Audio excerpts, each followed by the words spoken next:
Think we are live, maybe. Yep, we are live. Hey, it's Stone Guy 223. Appreciate everybody tuning in tonight. Do some quick introductions for people that are here. I think DB's there. Yep, Mr. DB Cooper, 456. I own a gun. Qualified. Tech Daddy's walking the dogs. Then we've got Shooter SD. Hey, how's it going? Good. And next to him we've got 399 Guns. What's up, ladies? If you paid 400, you're an idiot. You deserve to get it taken out of your hands when you're around the corner, like a little bitch. Oh God, here we go again. I can't wait. I can't wait till SHOT Show next year. I thought for sure Yankee was going to do a video. You know how every night after a chat he posts a video about a topic in the chat? You notice that? We co-produced his hits, man. We co-produced them. All his good videos. No shit. Well, you can't fault him for it, but every night after a chat, like, a video will come out of some topic in that chat, which is cool. Like, if he pulls out a topic from that chat and does video, great. But I thought for sure we were going to see a video from Yankee, like, why you should only use a pistol during the home invasion or whatever, but it's probably coming. Oh, hell yeah, look who it is. David. Oh, yeah. Real David. What's up, guys? Real David. How are you, sir? Now there's only 4 Davids in here. Oh, shit. Panel full of Davids. What's going on, buddy? Just rocking and rolling and whatnot.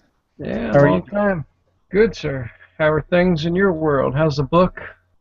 Ah, man, you know what? I am shocked at some of the cool things that's happening with some of the information being used as reference material in a couple of schools, and I don't know, I'm floored. The website, for instance, like a couple of my 3%er article is doing very, very well. I don't know. I'm shocked. Like, somewhere along the line, it just hit. Did you see my UN video? I did. I thought you'd be proud of me. I was. I saw that. I was like, wow. Well done, sir. Fearmonger. You're a fearmonger. Admit it. That's right. Yeah, it's completely what it is. Yeah. That's awesome, man. I bought a water filter because of that video. I figured I needed a Berkey filter. A big Berkey. Big Berkey. Tack, are you back yet? Nope. There was a bunch of things we didn't get to talk about in Tack Daddy's show, so we'll hit on a few of those. But I guess first off, let's talk about the fact that to me, I don't know. So we've won the House and the Senate, right? And there's people that are saying that's a bad thing because historically speaking, whenever we've had control of both, there's never a Republican president elected. So what do you guys think about that? I think it makes it easier for them. I'm not a Republican or a Democrat. I was registered independent. But I think it's going to make it easier for the Democratic president to run and say, do you really want a unified government completely like Republican? You better get out there and vote, or they're going to put y'all back in chains. You know what I mean? It's just going to make it that much easier for them to run that same type of crap. Do you think it's a situation where we've been Democratic for so long? I mean, you kind of look at it with the frame of mind of it can't get any worse. Or let's try Republican now. We've tried Democrats for how long? Yeah, it's you have a choice between a douche or a turd sandwich. What do you want more of? We're tired of the turd sandwich, so let's get some douche. Yeah.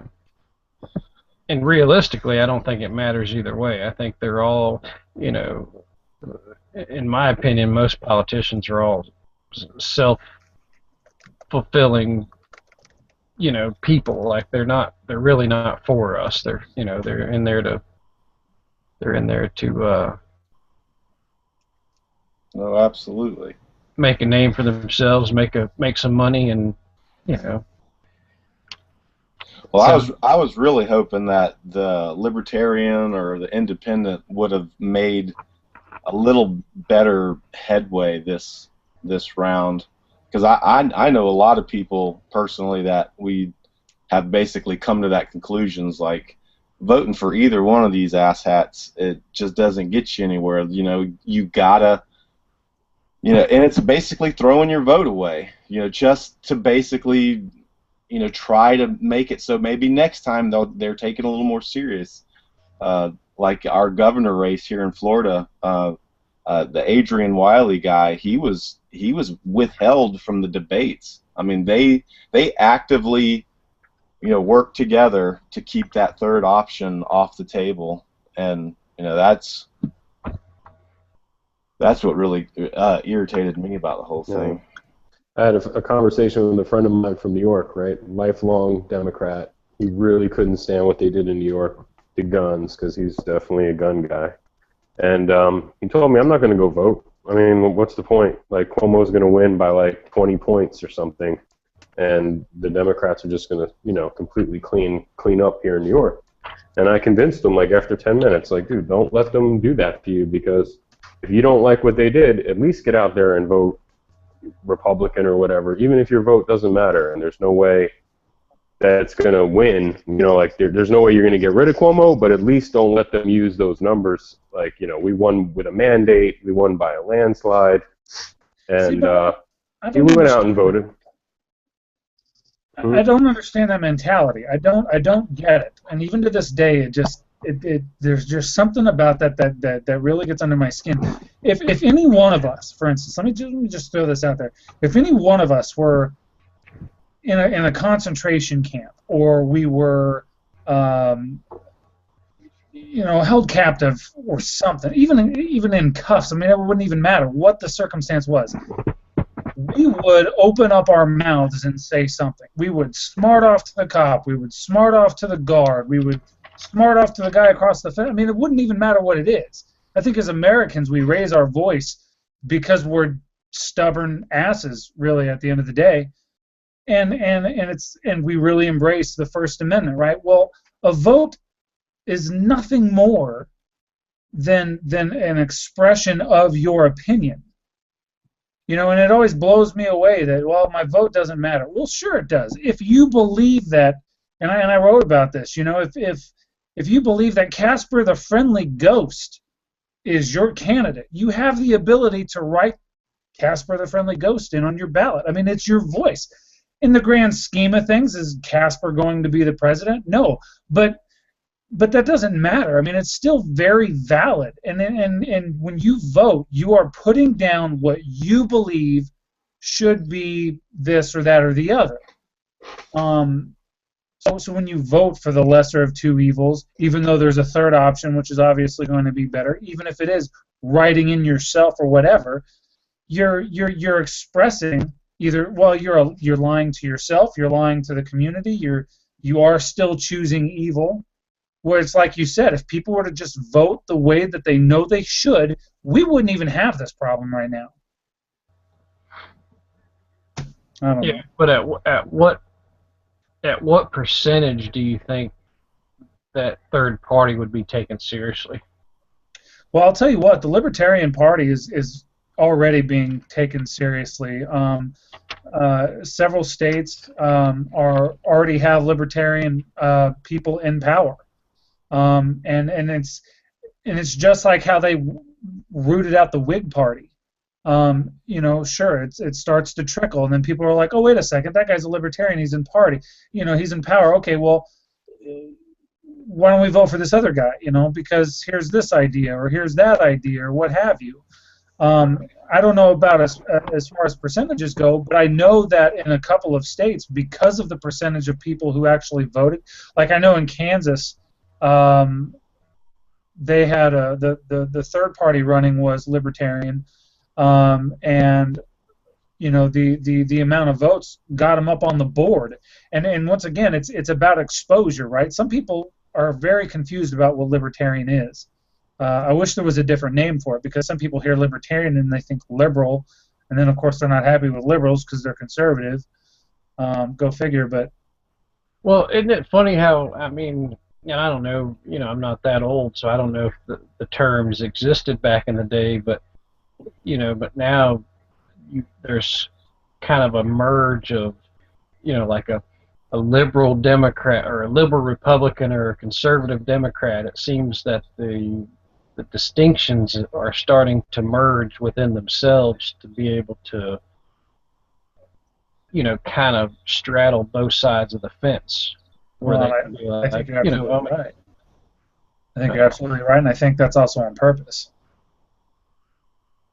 So I wonder if there'll be a day where the liberal or the libertarian, is just kind of merged in with the all-encompassing side, whether it be Democrat or Republican.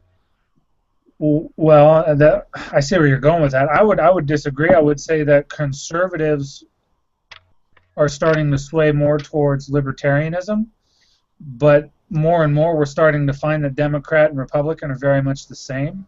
And that's because, by the way, and minus some confusion on the morality issue, but think about it, and I've said this numerous times, in this country you've seen 5 constants since 1913. You've seen an increase in size in government, a reduction in personal liberty, a continuation of policy from one administration to the next, a continual devaluation of the dollar, and both parties have been responsible. I mean, you're talking about, and I said this in a video recently, you had 10% approval rating in Congress and a 90% re-election rate. This is insanity. I don't know. Yeah.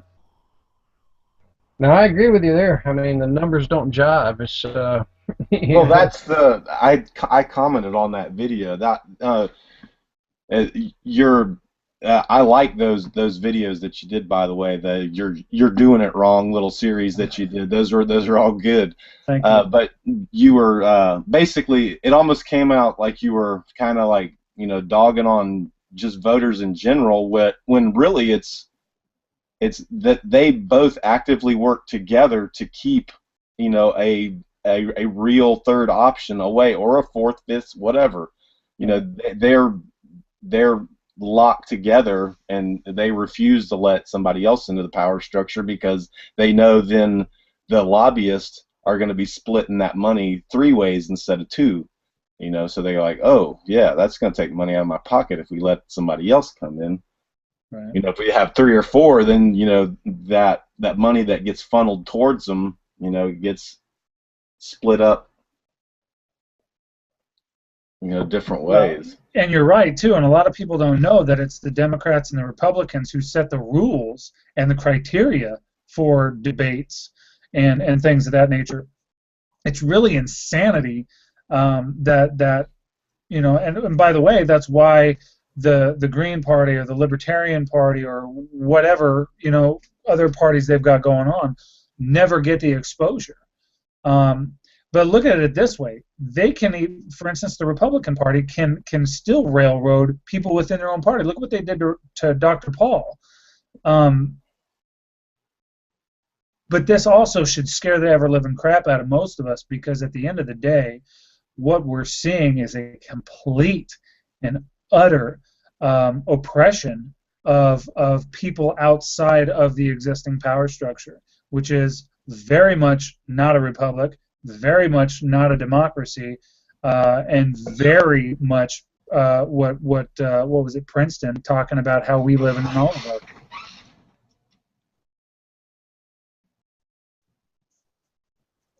Yeah, these next I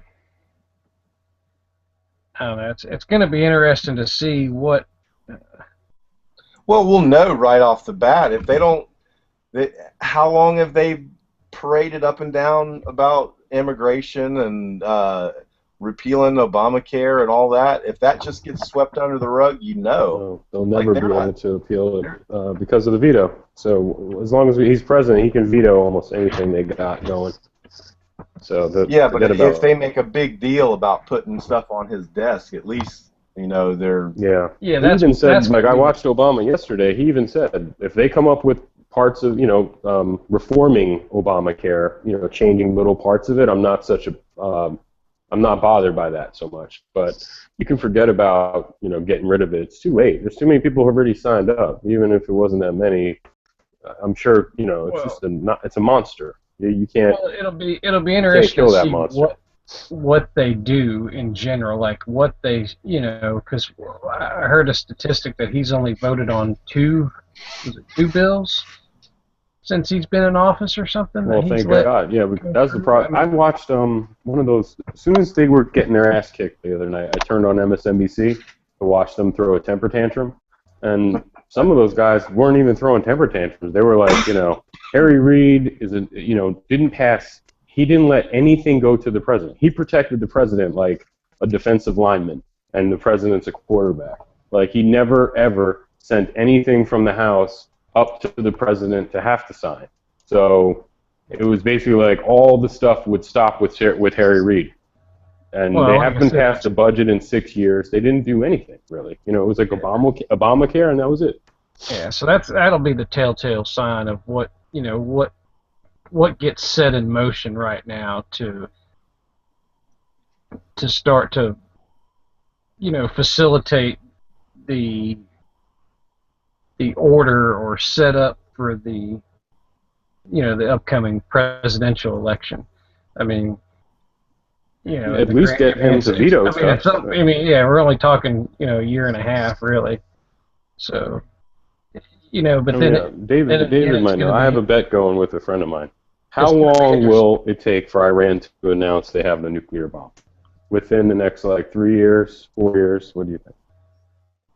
Because I think once they announce that, all bets are off in terms of Hillary, or we might get a Jeb Bush or somebody else. I think it'll just terrify the world.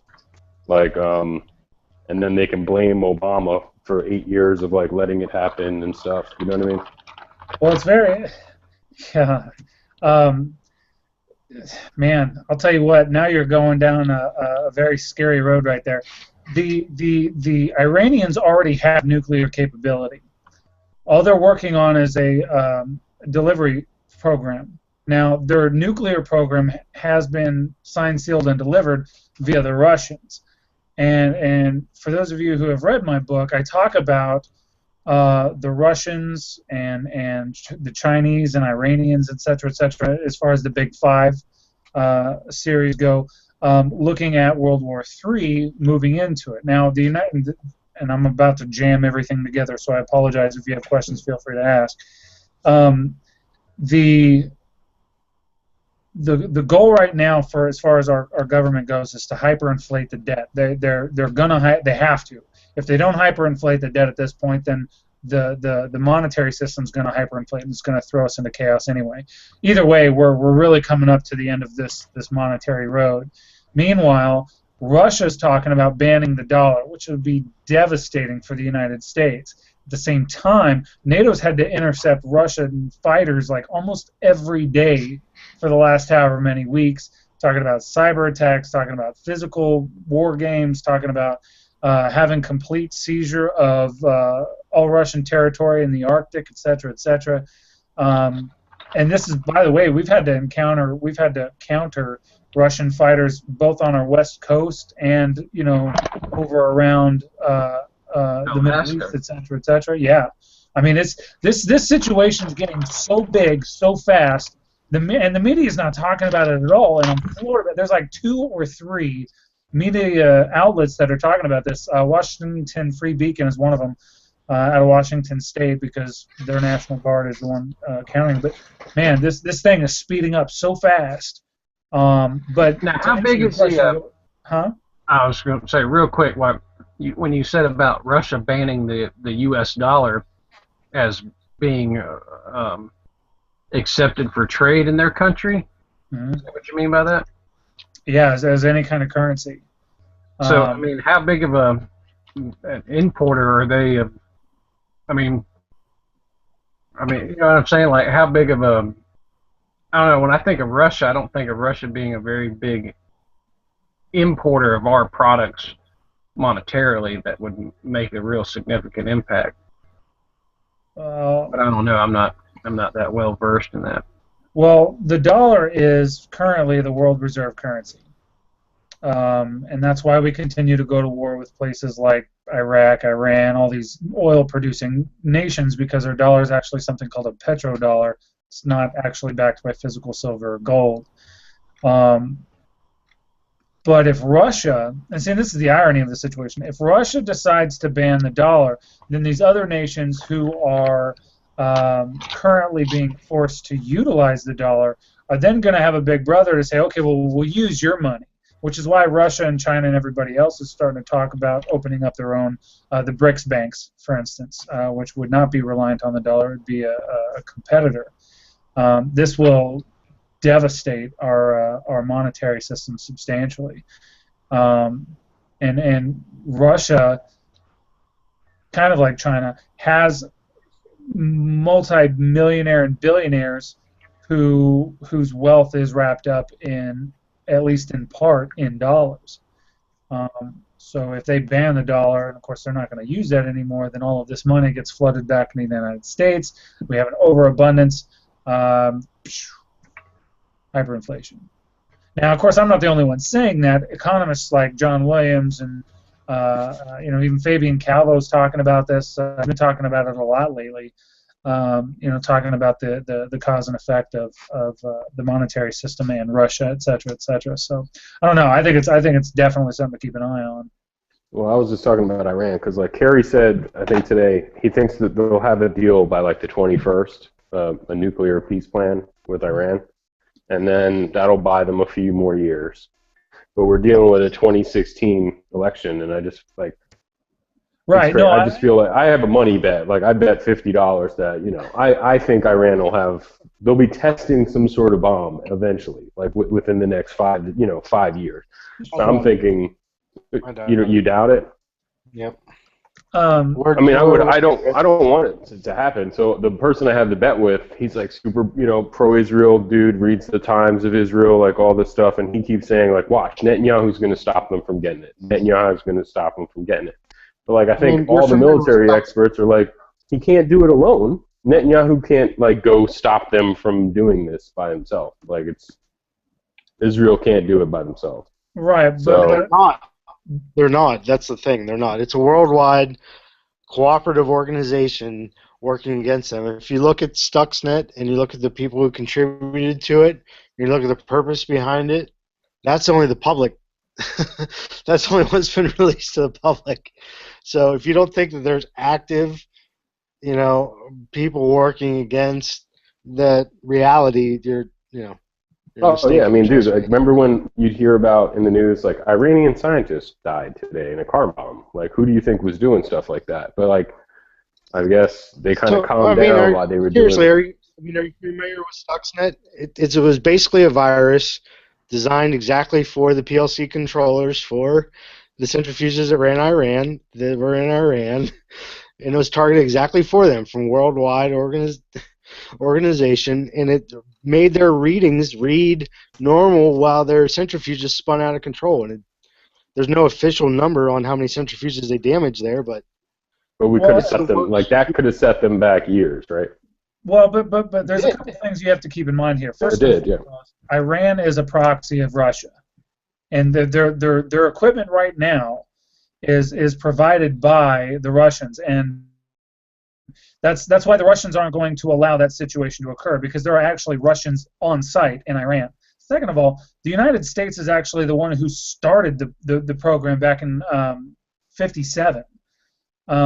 So, which is also a very interesting situation there, but that's a different deal altogether. But you have to understand that and let me throw this in here too. They've been developing, and when I say they, I mean about the Iranians have been developing uranium enrichment programs, or they've had a uranium enrichment program for quite a while now. I mean, we're talking many years. So, I mean, in some ways, like I said, I think they've already kind of have it. What they're really needing is the delivery program, because they have everything I else. was thinking Not to mention, since what was it, before 2009, they've had the agreement with what was it, Venezuela, where they were getting their yellow cake from Venezuela in exchange for all kinds of different stuff. So I mean, that situation. I just think like an announcement like that would totally rock an election, like right around election time, something like that, kind of a big announcement. Sure. And I don't know. I'm not saying it would be done on purpose or anything. I just feel like they've been stalling for so long, and if they get another 5 years to stall, you can keep hitting them with viruses and stuff. I guess whatever's effective, But like, Israel can't just go there and start blowing stuff up. It's like underneath mountains, they said, right? Like a lot of these reactors. Yeah. Anyway, I'm just curious because Hillary, to me, is a sure thing, or a Democrat of some sort is a sure thing. See, that's what I think. I think Clinton will definitely be our next president, and I think the fact that she's a woman, it's like, we've had our black president, we've had, and now we're going to have our first woman president, and I think that's just going to be something that the populace as a whole is, obviously not us, but it's going to be that whole platform of change. Let's try it from this perspective. We've never had a woman run this country, so let's see what a woman can do. It's like the only thing she hasn't been was a governor. You know what I mean? So it's like she can run and say how qualified she is and all the job titles she's had. Yeah, but let's ask this question. Name me one thing that she's ever done that was successful. Whitewater? Or what? She turned like $1,000 into $1 million or some crazy. Okay, name me one thing that was successful and legal. I can't really think of that. Although she does kind of take credit for the healthcare system. She tried to do healthcare reform as first lady or something. That was her big issue or something. Well, that's illegal.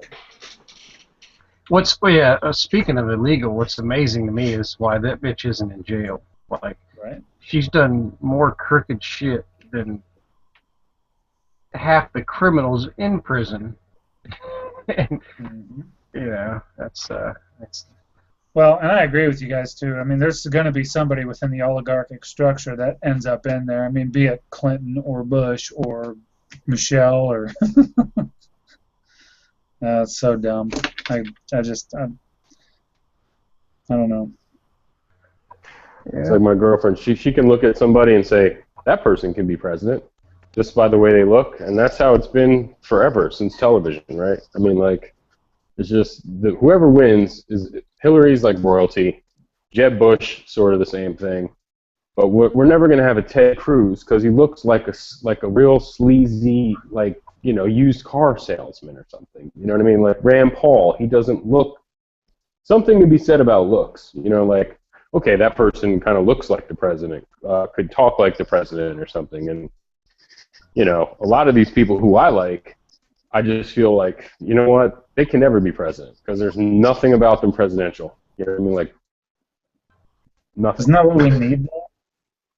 Maybe, but I mean, the whole American public is going to want, a leader someone who looks like the president, like from the movies or presidents we've had in the past. But Mitt Romney has failed how many times? That dude is stereotypical what a president should look like. You are right, but he is a Mormon and has magic underwear. I really do think if he wasn't a Mormon, he probably would have been our president. I think so many far-right, evangelical, Christian right would not vote for him, man. They just, it's like, they just can't stand Mormons. So there's a lot of people who just can't stand Mormons because of their religion and stuff. I don't know, but they can and prep, so they're cool with me. I like preppers. I've known a couple, man. They're definitely serious. Like this one Mormon I knew, he would not have any credit cards. Well, would not buy a car. Like he would have no debt. That was his whole thing. And I was like, wow, that's super cool. Like, well, yeah. Explain to me why we wouldn't, vote for a Mormon, but we vote for a damn Muslim. Well, even if he never admitted to being a Muslim. He said he wasn't, and that was it. We had to take his name. Take his name is a Muslim sounding name, but he said he's Christian, and that's it. Period. If he would have said he was Muslim, or if anyone would say, "Hey, I'm a Muslim," I do think a Mormon would win over a Muslim. You know what I mean? Like maybe a Mormon might win over a Jew. I have no idea, but like I think that was a big deal. My family used to talk about like what a big deal it was to have JFK win, being a Catholic. Like that's unheard of. That was unheard of at that point in the '60s. So there is something to be said about religion, and being a Catholic is a big deal, and being a Mormon is an even bigger deal. Like to the white Anglo-Saxon Protestant culture. You know what I mean? Yeah, well, and that's an interesting point too, because there's a weird fine line there too, because if you go too far away from that as well, they're going to say no as well. So you need to be God-fearing, at least in the eyes of the populace, but not too God-fearing and not have whatever. So you just need that little base enough to where you're religious enough to say, yeah, I guess I belong to a church somewhere. And and that's it. No, special things above and beyond that, which is really kind of weird. Methodist good, Protestant good. Anything above and beyond that, you're kind of like, I don't know. Well, this country's weird. Which is especially ironic too. If you had anybody with the same religious quote unquote background as our founders, they'd be like, no way. Wouldn't happen. Speaking of deism, by the way. Yeah. Hillary, she might not look like the president, but we've seen her in that we've already seen her in the White House, so it's not going to be a big shocker to people. You know what I mean? They've already been used to it. And then Bill Clinton is such a force to be reckoned with, dude, in terms of like fundraising, and man, he's going to get out there and be like, oh, I'm basically going to be the president. You know what I mean? Like, vote for my wife. We got this. I'll be right there at all times. You know what I mean? Well, Making and you bring up an decisions with her. interesting point, but this is exactly why we're going to lose. And we've pretty much just illustrated this, because those on the conservative side cannot unite because of their petty differences. Meanwhile, liberals will unite on scraps. It doesn't even matter. They could all disagree with the level of this or the level of that or whatever. They're all over the place. But they're all united together for that one little deal. And conservatives on the other side, man, if you have a different religion, no. If you have a different take on morality issue, nah. If you have a different take on, well, like you were talking about, style, look, whatever, nah. It's so insane. Style of government, republic versus democracy versus anarchy versus whatever. Nope, sorry, can't unite. I am going to calm down in buying magazines for a while. Like, trying to get like Magpul magazines, and scrounging up for like spare magazines for my locks and stuff. I think I can fall back on that for at least the next year and a half. Yeah, so now that the Republicans hold the House and the Senate, does that mean that we just can't, we aren't going to have a bunch of gun reform shoved down our throats or constantly be threatened with it? Or is it still going to be out there? It's not going to be like it used to be, where the threat is looming. Well, or you're going to find them, setting a precedent or setting the stage for, like, what, if they're going to try to spoon feed us the fact that, well, just vote for the Republican in the president, because you got to think we still have to put on airs, so to speak, to stay in the good graces of the voting public for the presidential election. I mean, this is just one step to that ultimate goal. If we get in there controlling both both the House and the Senate, and start throwing our weight around and acting like, the dominant kid on the block, then that's going to put a bad taste in everybody's mouth, you know, for the Republicans, and then we damn sure don't have a chance in the presidency. That makes sense. Yeah, I mean, I do think that they are kind of like on radio and then on definitely on Fox News and stuff. They say that this election was a statement on gun control. It was a statement on everything, but they'll say guns. You know, I don't know what a big part that played, but well, as far one as thing I guns can go, almost it might, they might guarantee be. is like, good. I was going to say the one thing on guns is they might be more willing to,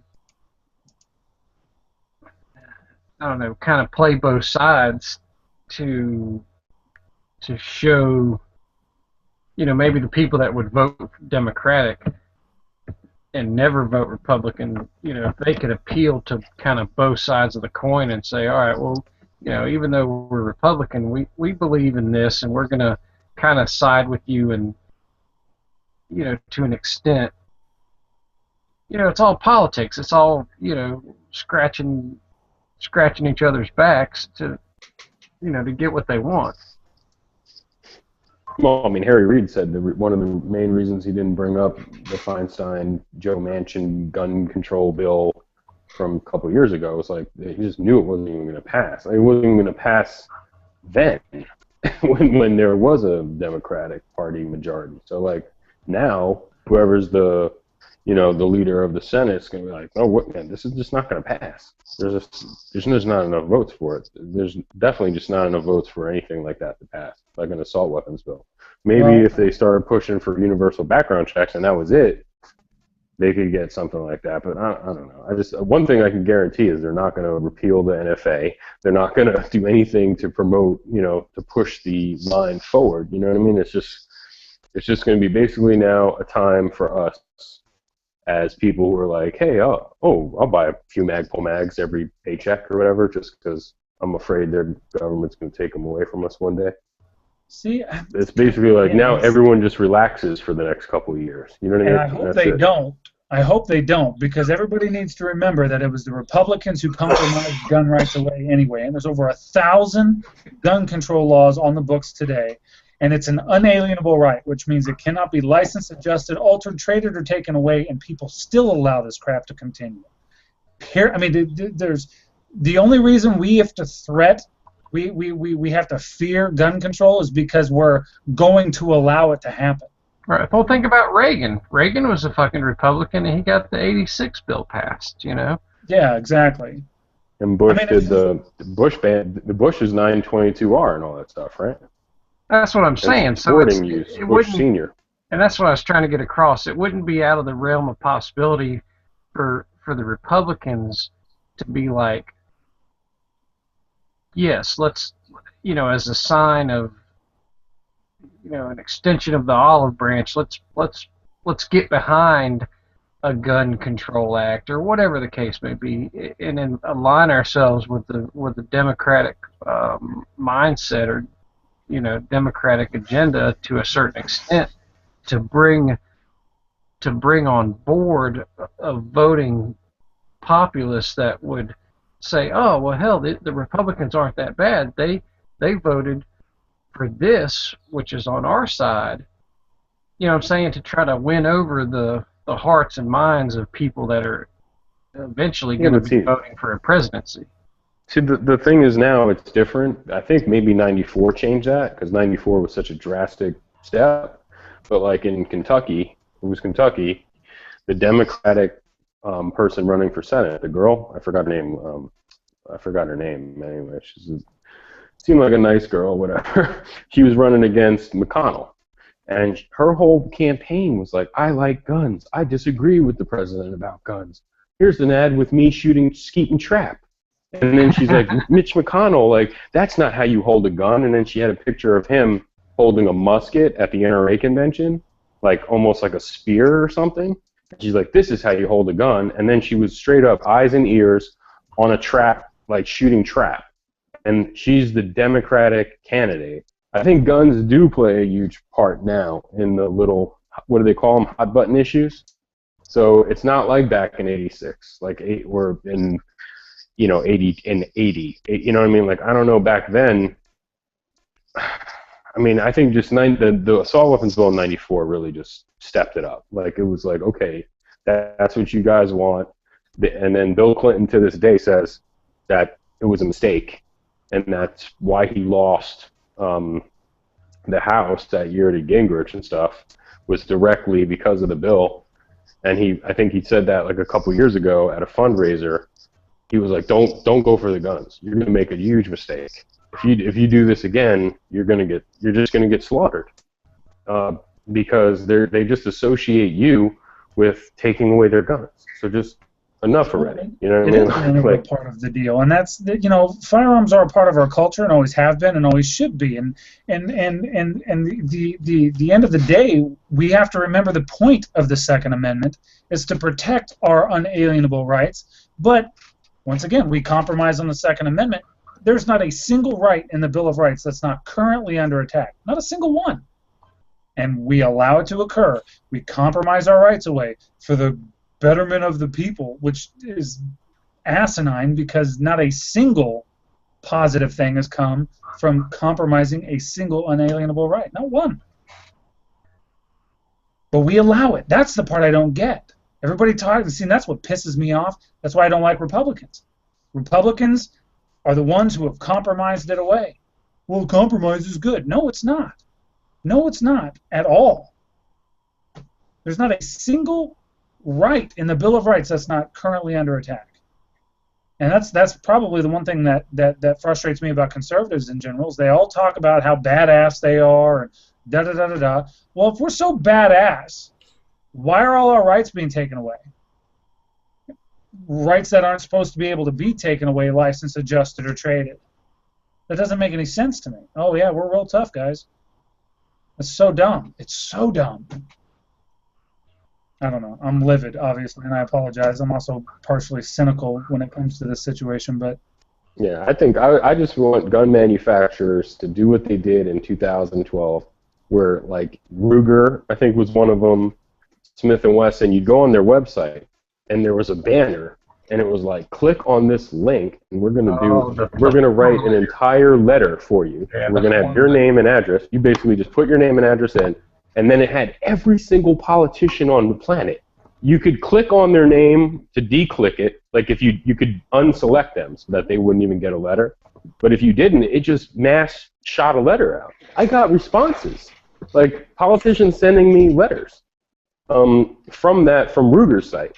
So why not now?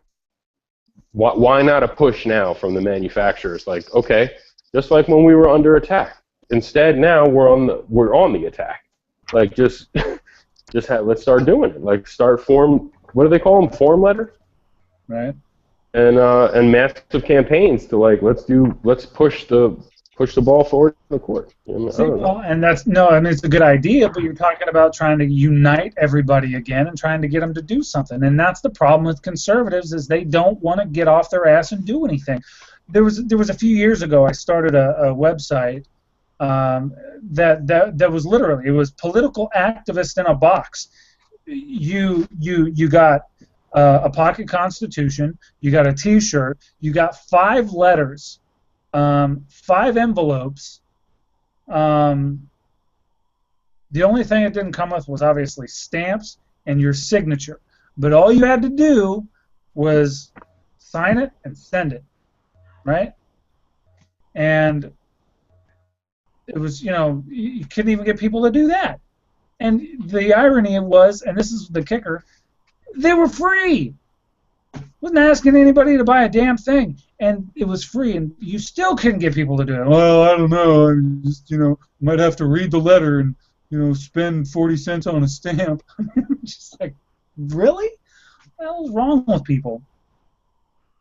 But hey, you know what? Election day comes around, they can get active for 24 hours and be a part of the political process for maybe a half of a week, and then bitch the rest of the year because things ain't going their way.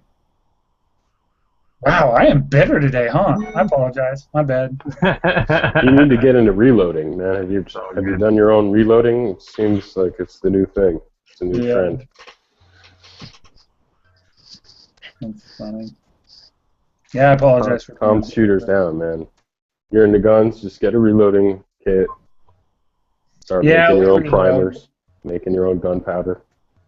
We reload. It's but you know, it's like every day I deal with this information, and I'm, you know, every day I'm working on the show, or I'm working on an article, or, you know, researching this or researching that. It's a never-ending quest for me. So I do this every day, you know, and it's, you know, some weeks are better than others depending on the flow of information. But I guess today I'm just cynical. I have a friend who's really into climate change. Like that's like his single issue. And he always tells me like, well, it's really cold up here now in New York, like super cold. It's got to be climate change. You know what I mean? So, and I have to remember, I have to tell him like, you don't remember '95, like when it was like 28 below zero in Thanksgiving? I don't remember you telling me it was climate change back then, you know? But sometimes you just gotta be, you know, we're all like, shit is all fucked up, man. Like it's getting fucked up. But think back for the entire time you've been on the planet, you know, things were always this. I guess maybe not. Things were always this fucked up, or things weren't always so bad. We always just think like shit is always fucked up, but and it's just the same shit. You should show your friend the picture of George Washington crossing the Potomac. And what date was that? Because maybe it was warm. It was unseasonably warm that day, or something. Unseasonably cold, right? He was freezing. Everyone was dying. At the beginning, see, there's a couple of interesting things here about this. Sorry, quick little history lesson for everybody. At the beginning of the Revolution, we were coming out of the mini ice age. A mini ice age, which stretched back to, I guess, what we call now medieval times. And also, and this is just the little weird part that popped into my head, the calendar that we use today started at about the time of our founding fathers doing their deal. Dates were tracked differently prior to that, so I don't know. Two very interesting situations. But anyway, the point is that when was the last time you saw icebergs in the Potomac? Yeah, not in my lifetime. Yeah, right. Not icebergs. I mean, I used to see rivers freeze, and I'm sure they still do. But I mean, I'm just in terms of gun rights and stuff. We're all like gun guys and shit. So, in a way, it's never been as good as it is right now. And then, if you live in Washington right now, you're probably pissed because they just took away a huge part of your rights, as you know, it's no more private sales and shit. It's fucking crazy. What's up with? I mean, so has anybody actually read the law that's passed? Like, what exactly? Well, Marine was there talking about it, and I think Yankee was talking about it or whatever. But it's basically just like no more private sales at all. Period. And the problem is the transferring to, like, say, a friend of yours at the range. Like when you go take a friend, even that could be looked at crazy. Like, oh, you gave your friend a gun to shoot at the range together. What? You know? Are you kidding me? Oh no, I'm serious. And then I think at first people were saying transfer of ownership, though. That's just wait, hold on. It's actually written in the law that you can't. Well, people are just scared. They don't know yet, and I mean that's what was brought up in the chat. Well, what do you mean they don't know that? How the fuck can you not know if a law's already passed? It's got to be. It's black and white somewhere. No, they know, and you can't give your son your gun to take to the range and shoot by himself. That's you have to be there. Well, I thought friends and like not friends, but direct family is exempt. But I don't think. I mean, that's the whole thing. It's like the SAFE Act in New York. They didn't understand it for months later. They didn't even give law enforcement an exemption. They rushed stuff through so fast, and they don't even think it out properly. You know what I mean? So they have to go back and change stuff a lot. But I don't know what that. I mean, I'm just saying. For them, I would be depressed right now. I'd be fucking pissed. And then the way I forgot the organization's name, but it's Bloomberg and them, and they're saying it's a test run, and like Arizona's next. And they were saying stuff like, if we could get it done in That Washington shit will State, never we might be pass. able to get this done in Texas. So I mean, like, they're coming to a state near you with this fucking bullshit, you know, and there's nothing we can do about it but fight them right now, because all you got to do is get, if we're Republican, they want to talk how tough they are and how awesome on guns they are, you got to get them to write stuff right now to make stuff like that illegal. You know what I mean? Like, even when the Feinstein Mansion gun ban bill, the one they tried to do 2 years ago, they wanted like national registration, or no, they wanted universal background checks. So in the bill, the Republican who was working on it with them, or I think Manchin might be a Democrat, but it don't matter. They worked it in there to get the votes that they needed. They would put in that national registration would be made illegal and would never be able to be done if you give us universal background checks. So even in their gun ban bill, they were trying to say it makes national registration of guns illegal. So vote for it, because your worst fear will never become reality. Your worst fear is universal background checks, then registration, then confiscation.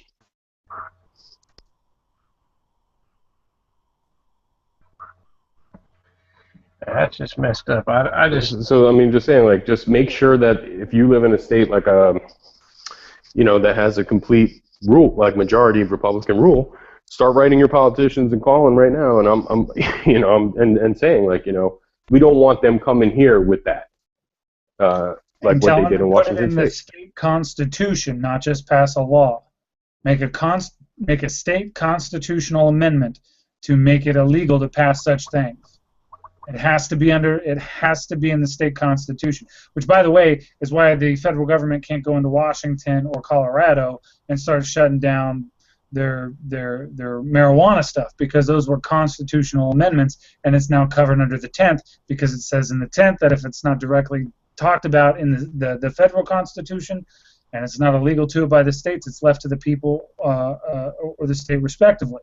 So if you leave it in, if you make it a constitutional amendment, the only thing that can be done is they'd have to make a federal constitutional amendment against the Second Amendment. That's the only way they'd be able to do that. Like where I live, there's a real good, like, this is a feel-good law right now. They passed this law like a year ago. I think it was HB 60, but it might even have been on the books before that. That in a natural disaster, times of disaster, FEMA can't come to my state and start gun confiscation. That the governor can send, I guess, like the state troopers out to stop it from happening. right. And that's a really cool thing. So, because look what happened in New Orleans or whatever. I mean, it just happens. Like, they could come and try to be like, all right, well, a gigantic earthquake happened. You got to turn your guns in. Right. But in our state constitution, it says no, that's not going to happen.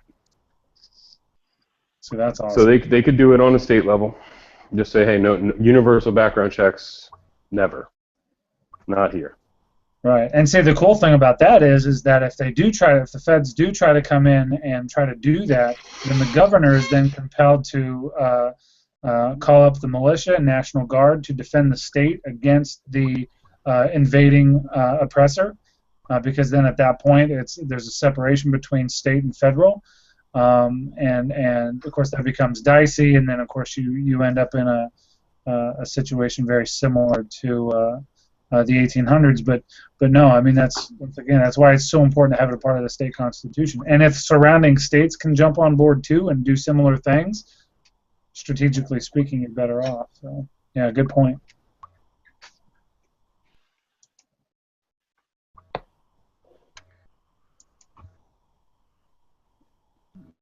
So what do you think about this? I mean, Washington State, I guess.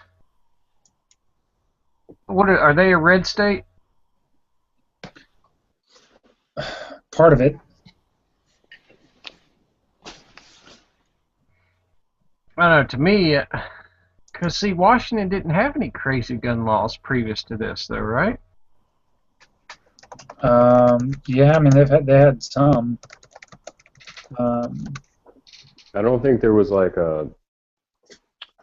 What's the state over there that had? Maybe it's that they can't have silencers. That might have been Washington. That's No suppressors. That's the other one. What's that? Oh, okay. He's right there. Oh, fuck. What's the... Like, Yankee doesn't Oregon. live in Oregon. Yeah, Oregon, yeah. So, but I don't know, in a way, it kind of, because you think of Washington State, and Yankees even said before, like his area is like a bunch of tree-hugging hippies. So it kind of makes sense that something like that could get passed, because that's a very feel-good law. Like that's a common sense law to people that are either anti-gun or even people in the middle that could really care less either way, when it's presented as, oh, we just don't want anybody that buys a gun has to have a background check.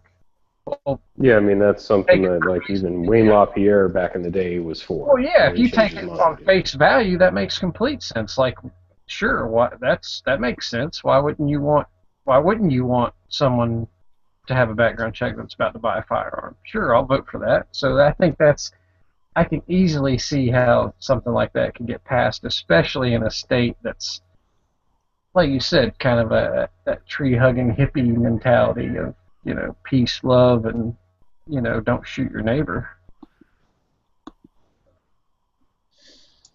It's just stage one. That's the problem. I mean, yeah, if it stopped there, I'd be upset, but I'd get over it. But I don't think they're going to stop there. Well, and that's the thing. I think you said it best, Stevie, when you brought to light the fact that as a whole, we really do have it good. I mean, we're getting, like in Georgia, we're getting pro-gun legislation passed, every term. There's really only 4 or 5 states that have really shitty gun laws, and the rest are constantly improving, their gun laws. So, not saying that the fight's over, but I think there's always going to be those states that are just, I hate to say a lost cause, but I mean, really, there's no other way to put it other than the lost cause. You're always going to have that element of people that are not going to like guns, and what I mean? Well, I was looking over the Washington law a little bit, and it looks like attachments is covered under something, that would be federal. So it's a federal law for attachments, like any kind of attachment would fall under federal. So the suppressor would be a misdemeanor, unless, of course, it was registered in accordance with federal law. They only have partial registration on the handguns, which I guess the retailer has to record and report the pistol sale to a local police or sheriff and to the State Department of Licensing. But there's no permit to purchase, no permit for ownership. They don't have, at least from what I'm seeing here, there's no relevant statute on assault weapons. They do have constitutional right to bear arms, but didn't they already have registration, I think, or partial, some sort of de facto? Yeah, partial registration. And seeing that's the thing, the right's not absolute. Evidently, it's subject to reasonable regulation by the state under its police power. But it's interesting because the way that the statute reads, it kind of and Stone, you're not gonna like this, but it kind of reads to the fact that the state police, or the police state, if you will, is what is ultimately saying they can or cannot have this or that or the other. Which is really weird. That is weird. State preemption of local restrictions, they have. State law does not allow more restrictive local laws, which once again, that's on police.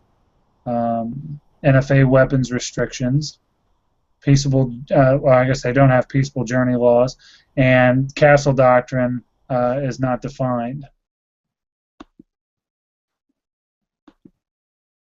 Although it says the Washington Supreme Court ruled that there is no duty to retreat when a person is assaulted in a place where he or she has the right to be. So, but, I don't know. Pretty interesting. A lot of money was spent. A lot of outside money. No one cares. Well, It was I know, the Tech Daddy show played the video of them congratulating themselves about the win. You know. well, why do you think it was done over there? I mean, like, what was? Think tank, man. They actually have people sitting in a room and saying, where can we start? Like, Well, what's see, going to I be don't the know. easiest target? Well, see, to me, it would have seemed like New York or New Jersey. Oh Or, my God, that's the point. Is that those places are already so messed up that they're so bad over there, dude. They've had no private sales of handguns there forever, and then 2 years ago they passed no private sales of long guns. So those places like that, why start there? Let's start with a place that is pretty, friendly to our cause, but has really relatively no gun control. Like, no private sales are okay. Permits, you don't need to take a 4-week class to get a gun permit. You know what I mean? There's no registration like in California. I don't know what kind of registration they had. It couldn't have been too tough because we know people that were just like, hey, I don't like this gun. I'm going to go meet some dude and sell it. So, I mean, I don't know what kind of registration that is. You couldn't do that in California. So, I would like to reiterate that the definition of license or permit is official permission for something that would otherwise be illegal. And under the Second Amendment, no such law. I also bring up Marbury versus Madison, which states that any law that is repugnant to the Constitution is null and void. So every law in the books, technically, is null and void as far as gun law. Just saying.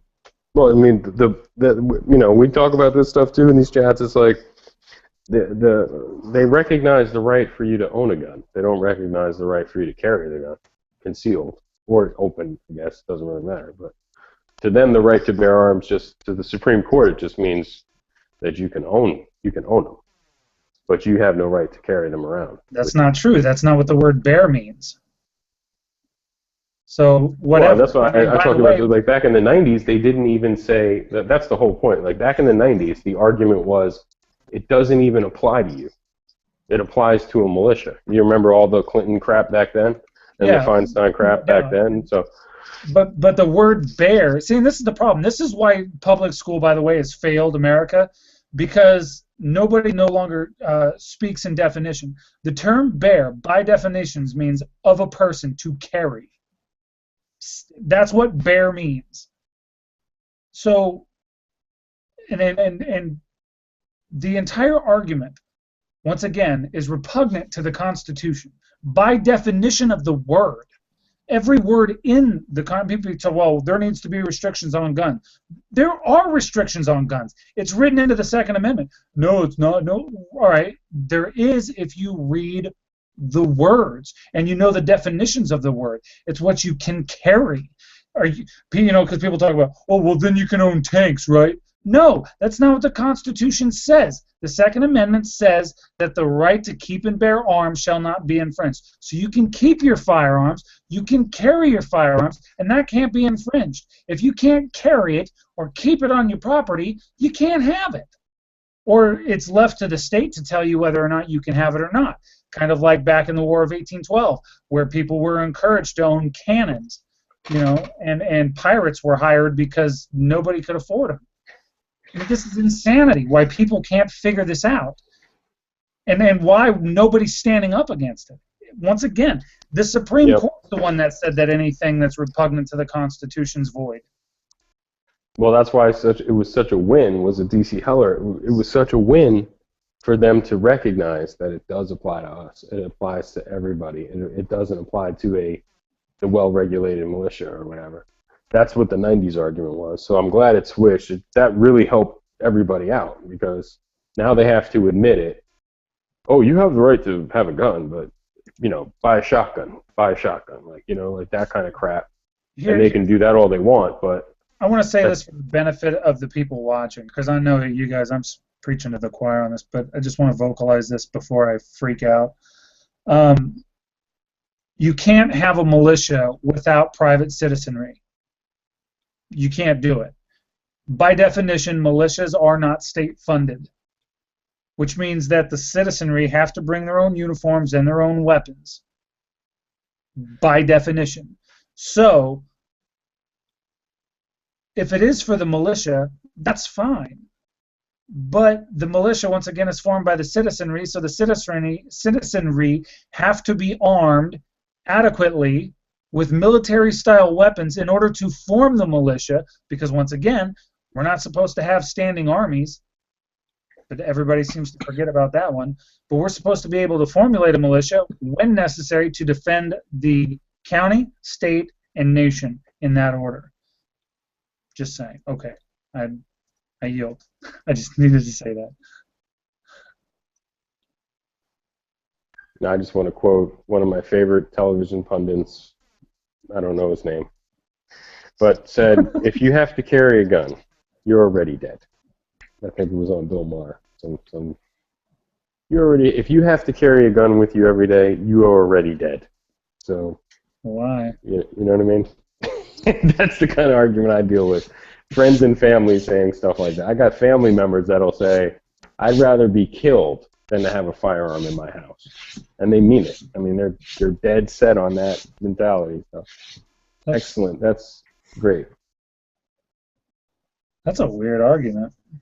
Oh, I mean, I was like, hey, look, give your mom credit that she's that hardcore in her beliefs that she's like, I don't want a firearm in my house. I don't want a firearm in my house. They had a restraining order against a son-in-law who was a nut job, and my cousin kept recommending a firearm, and she's like, I'd rather die. I'd rather him beat me to death than to have a firearm in this house. So she's willing to go down with that argument. You know what I mean? Like, that's conviction. Yeah. That's who you're fighting against. Well, okay, and that's a good point. So how come we're not that convicted on the opposite? Why are conservatives not that tenacious when it comes to the right itself? Well, we talk to Canadians sometimes. There's a Canadian in this chat who's telling us that Canadian gun laws aren't so bad because they can't have a loaded firearm in their house. They have to have an unloaded firearm that has to be separate in a safe, separately from the ammo. And he was like, well, if someone breaks into my house, like, Canadian gun laws aren't that bad because if someone breaks into my house, I'll just say that I was cleaning my gun at the time when it happened. Like, no, your gun laws are horrible. Your government doesn't trust you at all. It's horrible. You know what I mean? So I'm just saying complacency of the fact that, hey, I've got mine and I'm good with that. You know what I mean? Like, forget about those people who are stuck in states who are just screwed. You know what I mean? Maybe that's what it is. Like, you live in a state where it's good, you're okay with that. It's just, I've got mine and I'm good, and we're not going to really try to help them out by donating money to their organizations, because we got state organizations here. Florida has it. I'm sure Texas has it. I know Indiana has it. These really good gun rights organizations, but I'm sure New York has one. But they're just like totally outnumbered. So if we all got together and like sent them money, like Bloomberg sends people in Washington money to fight, right. I don't know. I'm sure the NRA does it, but I'm sure the NRA just figures, you know what? New York's a lost cause. That's a waste of money and time. They got the government they deserve because that's the government they voted in for 30, 50 years. Right. I don't know. I just wish that more conservatives were as principled as they pretend to be. I think. I don't know. I look at it differently. When our rights are being compromised and or taken away in any way, shape, or form, you would think that people would get pissed about it. But instead, they're like, well, I guess I can live with it. And I don't get that. I don't get that. It'd be like somebody taking away your child and saying, well, you can see him, under supervised visits. once a week. You haven't done anything wrong. They just came in and took your kid and said, well, you can see him, unsupervised once a week. Why would anybody put up with that crap?